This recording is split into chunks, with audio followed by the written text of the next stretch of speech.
How's it going, guys? Steven from Break Free Homestead. Today I'm going to answer your question.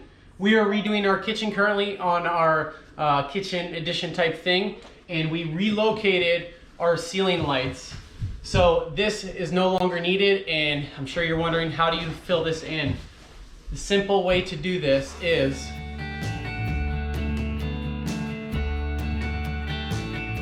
real quick, guys, if this helps you out at all, drop down below, hit that like and subscribe button. Really helps the channel out as we grow. If you have any questions or comments, drop those down below. We'll try to answer them as best as we can.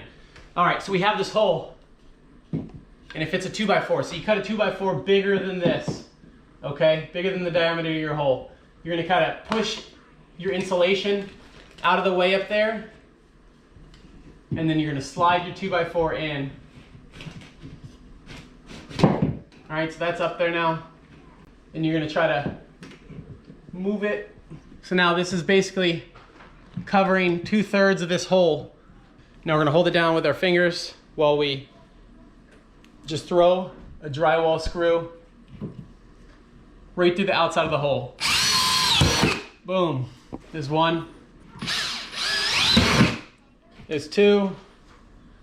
Do however many makes you feel good, you know?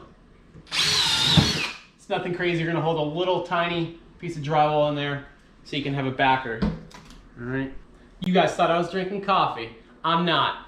We are gonna use this, just so happens, it's the perfect size for the drywall hole that we need to fill in. So this is our stencil for our hole. Try your coffee mugs. I'm sure you have a coffee mug that is the right size. We're gonna go trace this on, get this cut out, slap that in there, and we'll be done with this stupid hole. All right, guys, so you can just use whatever saw you want, jigsaw, a hand drywall saw. We have, the Miss has a scroll saw, so she's just gonna use that. It's gonna be pretty, a clean cut, so. All right, guys, we'll get this, patch cut. We're gonna throw it right in there. All right, let's get some screws up in there. We're gonna put 3 screws just so that it doesn't like drop. Screws here, screws there. Oh, baby. All right, guys, in all seriousness, if this helped you out at all, drop down below, give us a like and a subscribe. Really appreciate it. Love to have you join us.